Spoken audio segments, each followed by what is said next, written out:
Assalamualaikum warahmatullahi wabarakatuh. Izin memperkenalkan diri, nama saya Muhammad Praigo, NPM 201020126, Prodi Hukum Tata Negara kelas A. Saya di sini akan membacakan tentang kajian ayat dan hadis tentang pidana, pencurian, dan korupsi. Dosen pengampu Dr. Andes Edi Susilo, MHI. Yang pertama, pembahasan ayat Al-Quran tentang larangan pencurian dan korupsi. Yang pertama, surat Al-Maidah 38 hingga 39, yang artinya laki-laki yang mencuri dan perempuan yang mencuri, potonglah tangan keduanya sebagai pembalasan bagi apa yang mereka kerjakan dan sebagai siksaan dari Allah, dan Allah Maha Perkasa lagi Maha Bijaksana. Maka barang siapa yang bertaubat di antara pencuri-pencuri itu sesudah melakukan kejahatan itu akan memperbaiki diri, dan maka sesungguhnya Allah menerima taubatnya. Sesungguhnya Allah Maha Pengampun lagi Maha Penyayang. Yang kedua, surat Al-Baqarah ayat 188, yang artinya, dan janganlah sebagian kamu memakan harta sebagian yang lain di antara kamu dengan jalan yang batil, dan janganlah kamu membawa urusan harta itu ke hakim supaya kamu dapat memakan sebagian daripada harta benda orang lain itu dengan jalan berbuat dosa, padahal kamu mengetahui asbabunul ayat. Menurut Mutail Ibnu Hayyan, ayat 188 ini turun berkenaan dengan kasus sengketa antara Imrul Qais bin Anis Al-Kindi sebagai tergugat dan Abdan bin Aswa Al-Hadarim sebagai penggugat. Keduanya mengadu kepada Rasulullah SWT. Merespon kejadian keduanya mengadu kepada Rasulullah merespon kejadian ini, maka turunnya ayat 188 di atas, dan Nabi memberikan hak menang kepada Abdan. B. Hadis tentang larangan pencurian dan korupsi. 1. Hadis larangan mencuri. Aman Abdul, sesungguhnya telah membinasakan umat sebelum kalian. Ketika orang-orang terpandang yang mencuri, mereka dibiarkan tidak dikenakan hukuman. Namun ketika orang-orang yang lemah mencuri, mereka mewajibkan dikenakan hukuman nat demi jiwa Muhammad yang berada di tangannya. Seandainya Fatimah putri Muhammad mencuri, aku akan memotong tangannya. Yang kedua, hadis larangan korupsi. Diriwayatkan dari Abdul Hamid Asy-Syaidi radhiyallahu anhu, ia berkata, Rasulullah SAW telah memberi tugas kepada seorang laki dari kaum Ahsyad yang dikenai dengan Ibnu Lutbiyah. Ia ikut Amru dan Ibnu Abdul Umar untuk urusan sedekah. Setelah kembali dan menjalankan tugasnya, lelaki tersebut berkata kepada Rasulullah SAW, "Ia untuk Anda dan ini untukku karena memang dihadiahkan kepadaku." Setelah mendengar kata-kata tersebut, Rasulullah SAW berdiri di atas mimbar. Setelah mengucapkan pujian kehadiran Allah, maka ia bersabda, "Adakah patut seorang petugas yang aku kirim untuk mengurus suatu tugas yang berani berkata, 'Ini untuk Anda dan ini untukku karena memang dihadiahkan kepadaku'? Kenapa dia tidak duduk di rumah bapak atau ibunya tanpa memegang jabatan apa-apa?" Sehingga ia menunggu. Kemudian beliau mengangkat kedua tangannya tinggi-tinggi sehingga nampak kedua ketiaknya putih, dan beliau bersabda, "Ya Allah, bukan aku telah menyampaikannya sebanyak 2 kali." C. Kandungan hukum ayat dan hadis tentang larangan pencurian dan korupsi. 1. Pencurian adalah mengambil hak milik orang lain dengan cara rahasia dari tempat penyimpanan, baik penyimpanan pribadi atau umum. Jika mencuri barang milik sendiri atau barang milik bersama atau sebagainya, seperti mengambil barang gedean milik orang dan memiliki harta dari baitul mal, maka tidak bisa dijatuhi hukuman potong tangan. 2. Nilai barang curian yang dapat dikenakan hukuman potong tangan menurut mayoritas ulama adalah minimal 1/4 dinar, memiliki nilai ekonomis atau harta dan halal diperjualbelikan. Jika barang-barang yang dicuri itu kurang dari 1/4 atau tidak bernilai ekonomis, atau barang yang harus dijual belikan, maka tidak dikenakan hukuman tersebut. 3. Perilaku pencurian yang dapat dihukum jika berakal sehat dan sudah balik.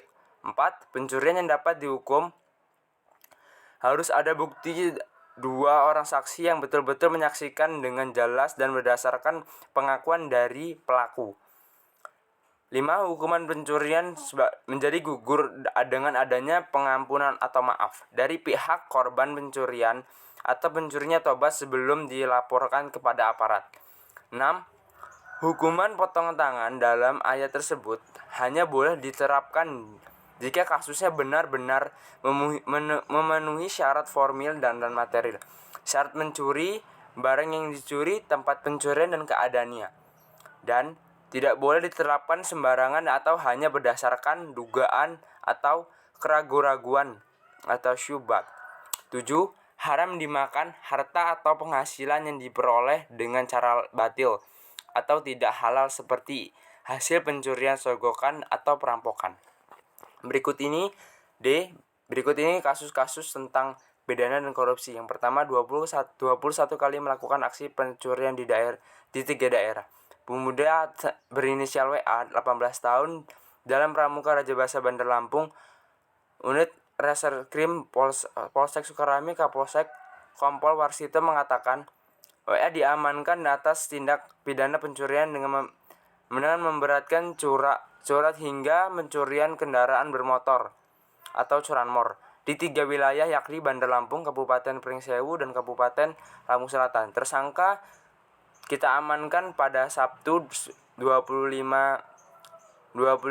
September 2021 kemarin di sekitar Wedadi, Sukarami saat akan menjual motor Honda hasil curian, kata Warsito, dan saat memberikan keterangan Senin 27 September 2021. Lanjut, Warsito kepada petugas WA berinisial WA mengaku melakukan aksi sebanyak 21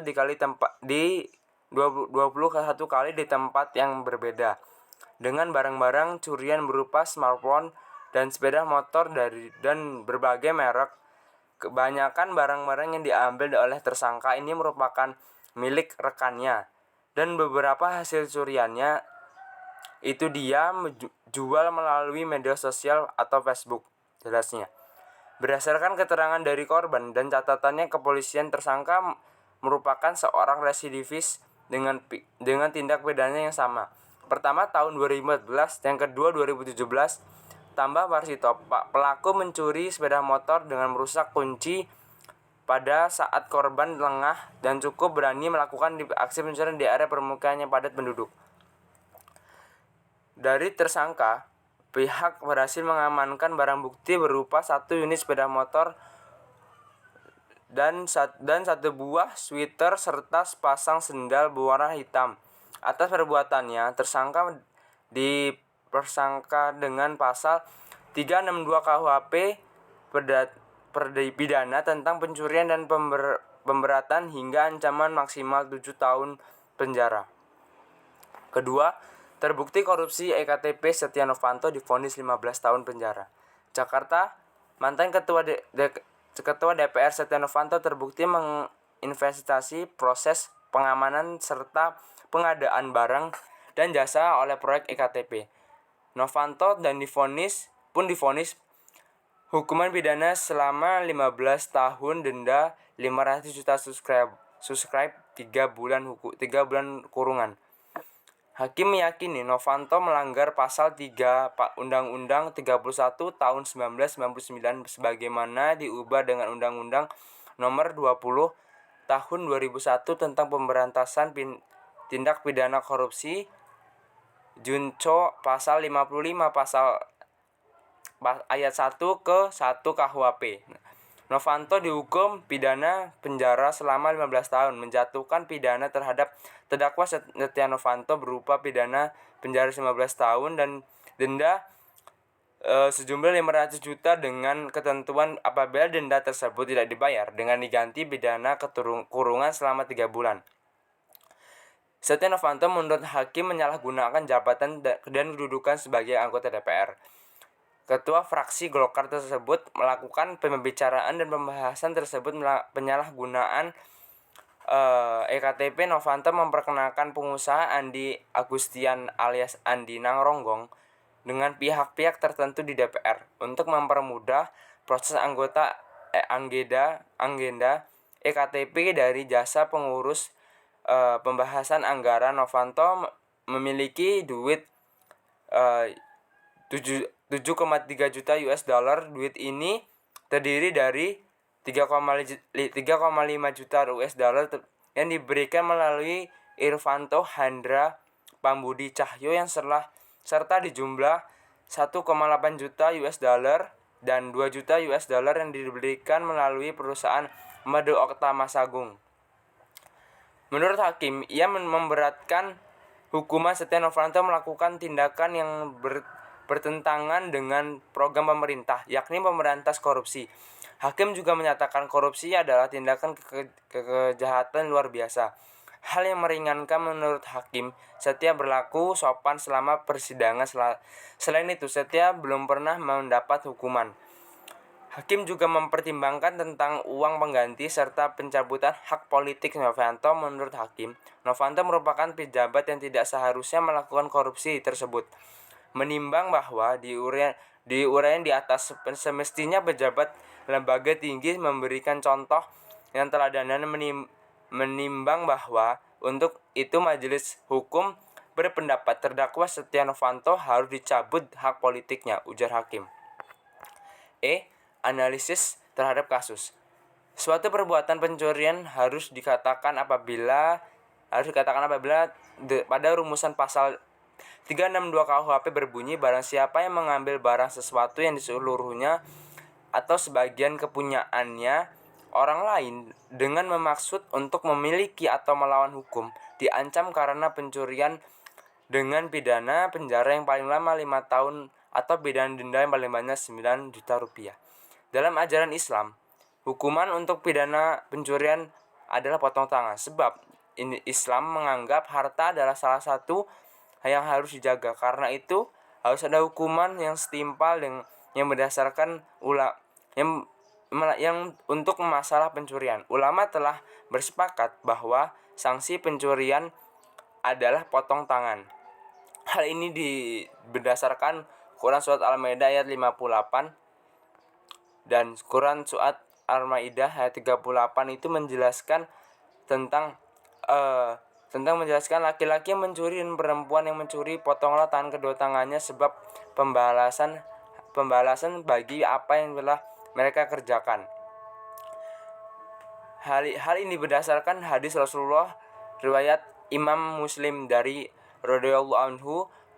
Sesungguhnya Rasulullah SAW bersabda, apakah engkau meminta syafaat dan had Allah? Kemudian Rasulullah SAW berkhutbah lalu bersabda, wahai sebagian manusia, sesungguhnya hancur orang-orang sebelum kamu, bahwa keadaan mereka apabila sesungguhnya orang terhormat mencuri mereka meninggalkan potong tangan, dan apabila kaum duafa mencari mereka menegakkan sanksi potong tangan kepadanya.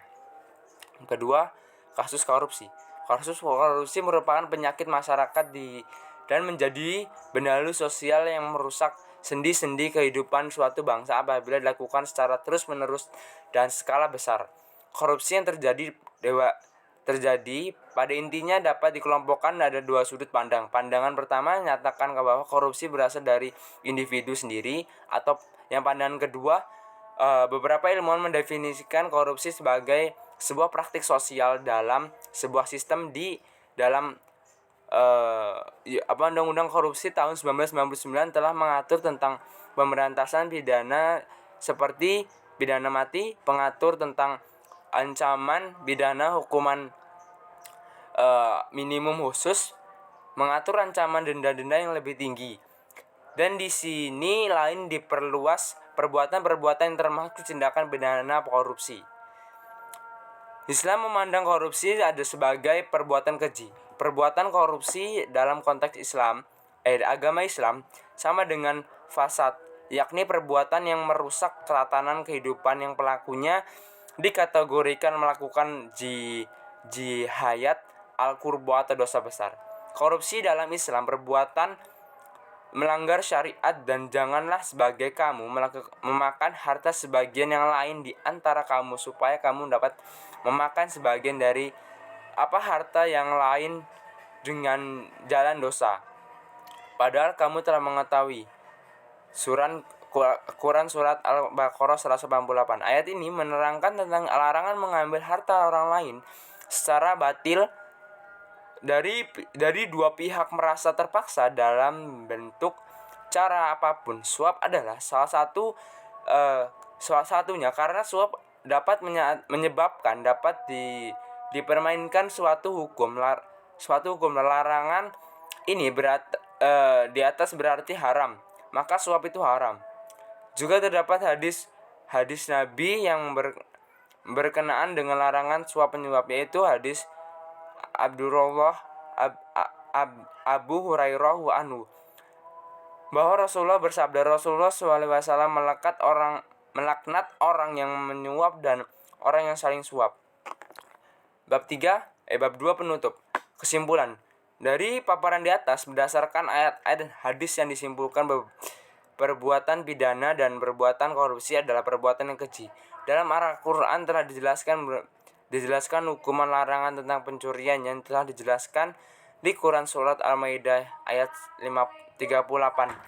Ayat laki-laki yang mencuri dan perbuatan yang mencuri, potonglah tangan kedua sebagai pembalasan bagi apa yang mereka kerjakan dan sebagaimana sisaan dari Allah dan Allah Maha Perkasa lagi Maha Bijaksana.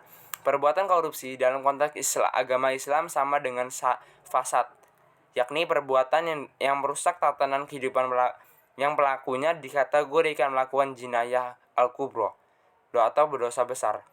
Korupsi dalam Islam adalah perbuatan melanggar syariat, larangan mengambil harta orang lain serta batil, yaitu memperoleh harta orang lain dengan cara yang tidak ridho atau salah satu dari dua pihak merasa terpaksa dalam bentuk dan cara apapun. Berikut. Terima kasih. Saya akhiri, wabillahi taufik walhidayah. Wassalamualaikum warahmatullahi wabarakatuh.